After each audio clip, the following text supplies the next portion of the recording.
Hi, Tony Poulos here at Mobile World Congress in Barcelona. And today I have with me Matthieu Bourguignon, who's the Senior Vice President and Head of Europe for the Network Infrastructure Business at Nokia.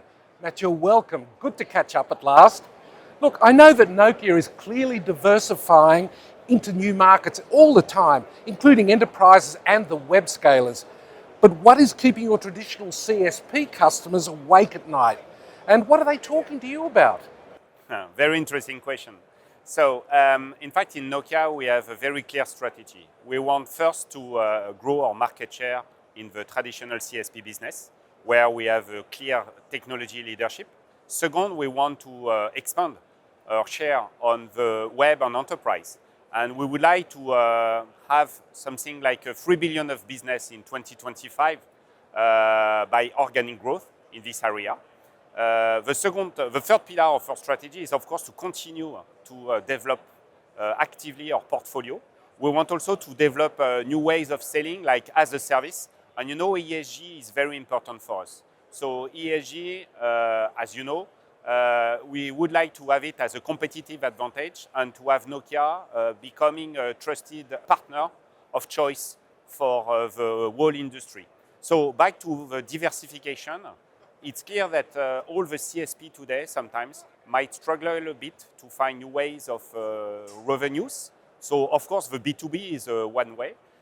We believe in Nokia that we need to help them to grow in their market for fixed wireless, for example, or in the fiber in general. You know that by 2027, we will have probably 70% of people that in Europe will be connected to fiber.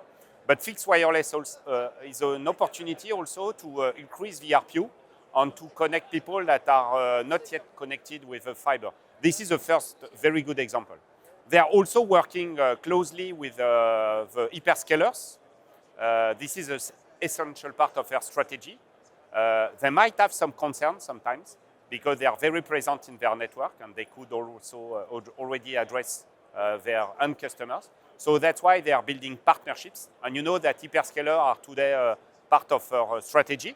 I must admit that at the end of the year, we had a significant order intake from some big hyperscalers that give us a certain confidence and our expectations to continue to grow in this market for this year and for the next years. Well, as I mentioned earlier, Nokia is definitely diversifying. What can you tell me about the large enterprises that are adopting Nokia technology?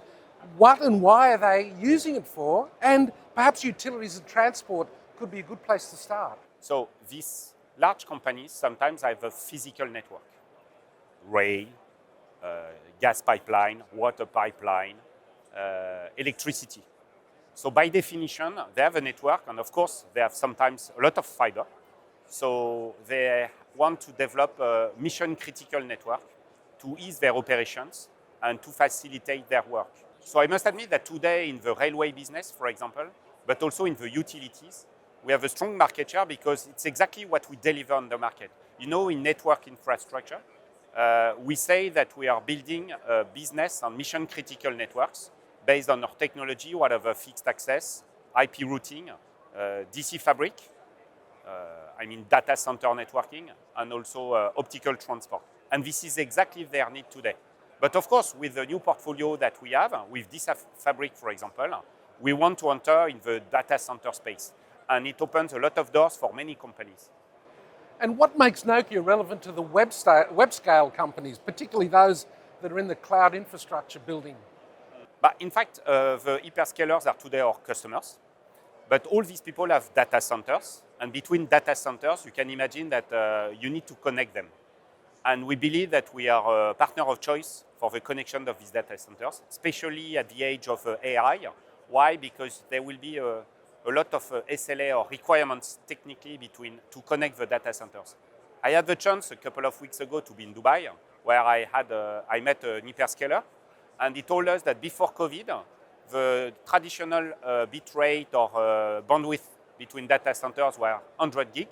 After COVID, it was terabit, and now with AI, this is much bigger and it cannot predict. But what is very clear is that there is also a need of latency and a security.